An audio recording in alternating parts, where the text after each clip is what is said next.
Thanks for having me here today, and a great honor to do this. I met Ken in, I think it was the fall of 1983. It was a little bit ago, and he was teaching this introductory to materials class at Cornell. I think we made a balsa wood bridge and did this kind of stuff, and that's when I first met Ken, and I really enjoyed the class. And I remember calling my parents with my MCI calling card back in the day, right? Every Sunday night for 15 minutes, I talked to my family. I go, they got this professor here. He's really good. I really like him, but he's kind of old. So I did. And so I don't know, how old were you in 1983? Not to put you on were you 30 maybe? Something like that. It was like, he's really old. Man. So, 34, yeah. Well, he was really old.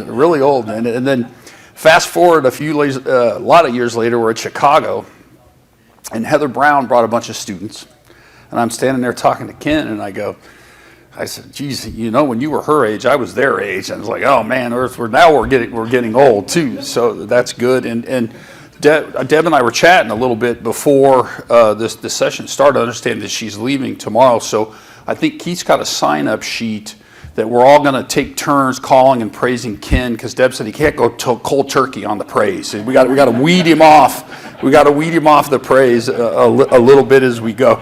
So I have nothing technical to offer today, frankly. So I think the best thing that Ken taught me about concrete is the only way to control the air is never to check it. I think that was my thing that I've learned there. But Ken's had a tremendous impact from being 18 years old and going from Fort Lauderdale, Florida area up to Ithaca, New York, and going to school there. It had a great impact on me, and I'll share a little bit about that as we go. So I was very blessed to be able to do this in Ithaca too. Honored to do this in Ithaca when they had something for him here.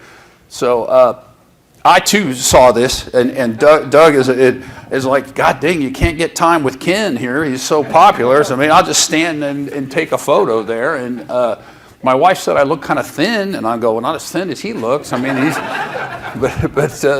always good to have that. So when I was preparing to do this, I kind of looked up, and when I was a student there, they had a voted professor of the year, and Ken was voted it year after year after year. In fact, I'm pretty sure, didn't they quit doing it? They did quit doing it because just made you ineligible. So that's quite the thing. And people as I look back, and I just threw this thing away, and I wish I hadn't now, but what the best thing about Hoover is that he had all his notes already done. You never took notes. You'd go to Kinko's, right? Or Pip Printing down there, and the notes were there. You'd give the guy $3.30 and bring in a big 3-ring binder, and you had the notes. And I had that binder till I moved a couple of years ago. I said, well, it's probably time. Everything's digital now to let that go. But that was awesome. That was awesome. So he had all these awards and all that stuff, made him ineligible. So, a little bit of my story going up there in Ithaca, New York. So I take this materials class, and by the way, you mentioned Dick White. I don't know, dude, do not take timber design. It's only 1 credit hour, and he'll work you to death. So that was the MO on Dick White and his timber. So we got there, and I'm in geotech. I've got a couple summer jobs with a couple geotechnical firms, and who was the foundation, the line, Cole Howey there. So we go there, and another classmate, Tim Webster, I don't remember Tim, and he would call it dirt, and make Cole Howey so mad to call it dirt in the class. But I took a couple classes with Ken and kind of transitioned into concrete. A bachelor's. I didn't do any graduate work, but I did work in Ken's lab, and he had a freeze thaw lab, and it had this recording thing with a pin on it. And it was my job to walk into the lab in the middle of the night and change the disc on that. So that was part of my pay to do that. So, it was a great experience. I learned a tremendous amount. And then as I keep going and doing all this stuff, and I'm learning more about concrete and taking some of your graduate classes and enjoying it. So I kind of focus a little bit more on that, and Cornell was a fantastic place. And so if you had really good grades, then you hear from all these PhDs that you're hearing from.